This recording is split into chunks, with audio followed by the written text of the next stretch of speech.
Hello everyone! Today is the start of a new series I've decided to start.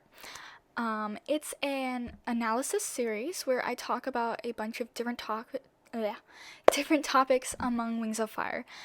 Unrelated but kind of related, this series name will officially be called Blues News. I love this title, and y'all overwhelmingly chose this one. It also reminds me of that kids show, Blue's Clues. Anyone remember that show? Anyway, to start off this series, I'll review the newest Wings of Fire book, A Guide to the Dragon World. Overall, this book was amazing, although there were some things I hoped would be in there. In the Skywing section, I was hoping Tui would mention the Skywing religion.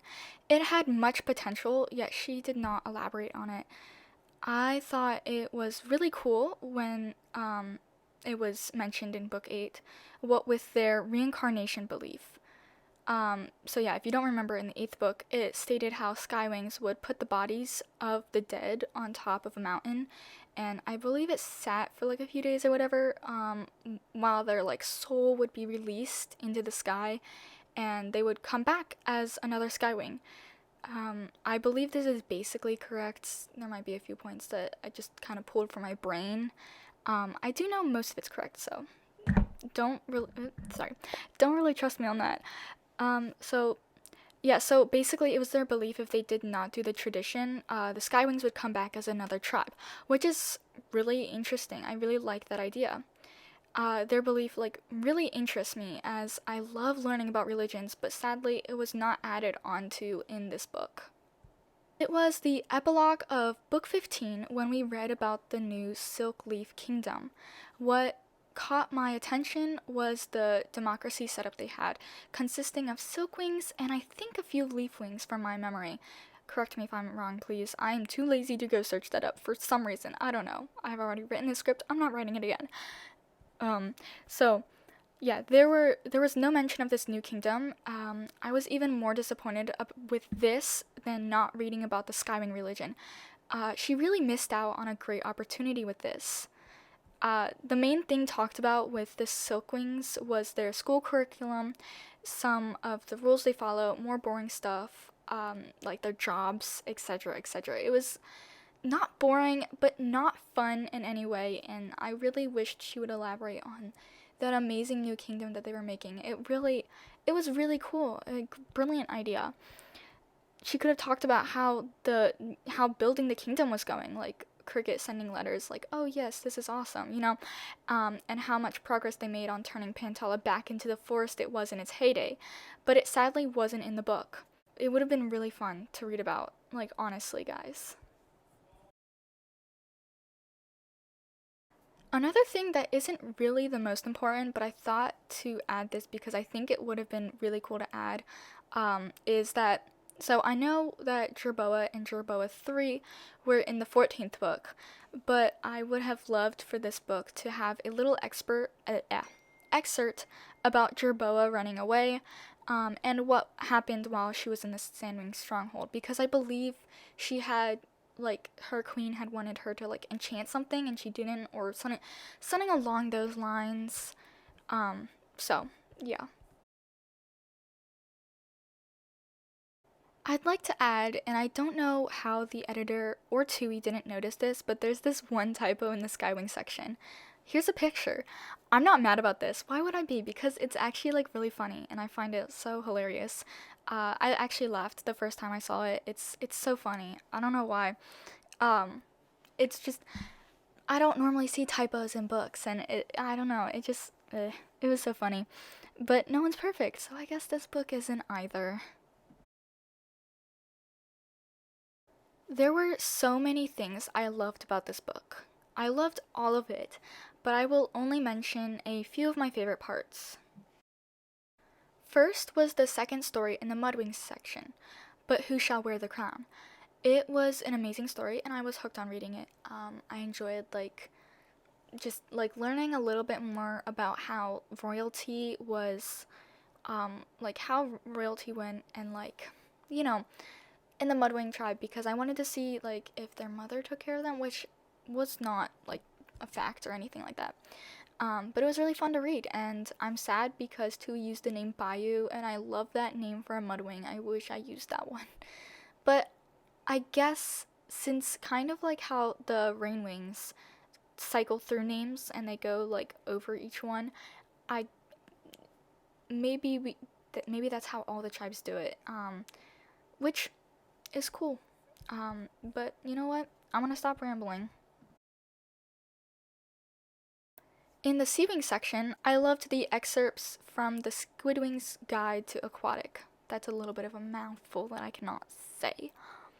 You get to see a little bit about how aquatic works. I think this will unleash a flood of drawings of sea wings with like flashing scales of these sayings like squid brain, or like just saying like hello, or stuff like that, which is really cool, and I think it'd be like an awesome idea to do that.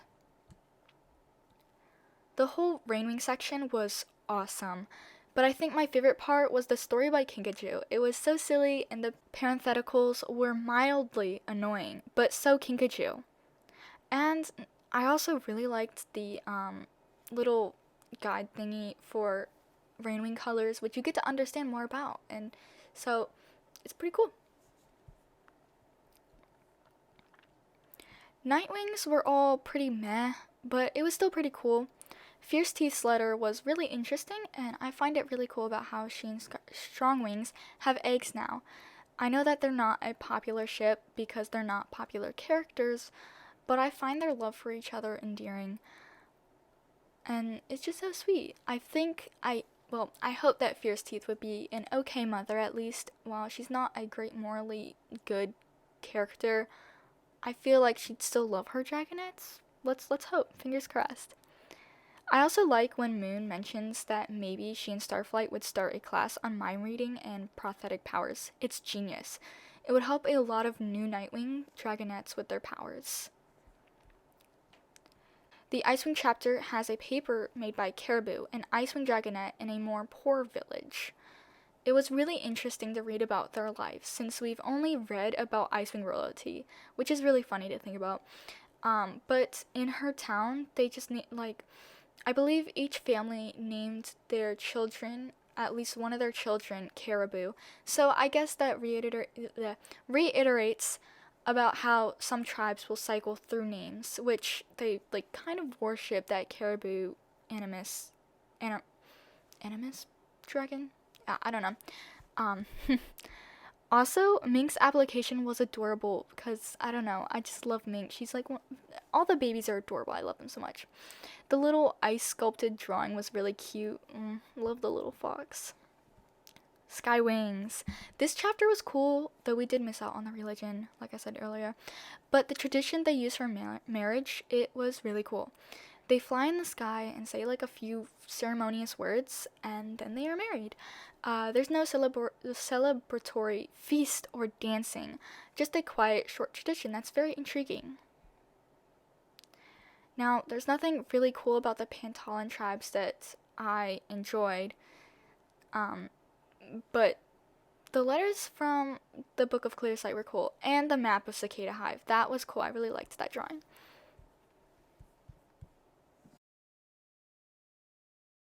Now, last thing I'd like to add, the drawings are so beautiful. Oh my gosh. Joy Eng really outdid herself this time. From the drawings of the queens and dragons to the little animals and nature doodles, they're all so beautiful. I think overall this book was very informative about Wings of Fire. It was definitely fun to learn about all this new stuff about it, about the whole world and everything. It was just awesome, and I didn't expect the book to be that big, but I guess she had to really think about some things about each tribe to actually make this book, which it's not the normal size of a Wings of Fire book, which is roughly around 400 to 500 pages. This was about 200-ish, and it's an awesome book. I'm really, it was amazing. 10 out of 10 would recommend reading it. And yeah, that's where I'll leave off. It was a pretty cool book, and I'm glad I got it. I'm super excited to start this new series, Blues News. Love the rhyming.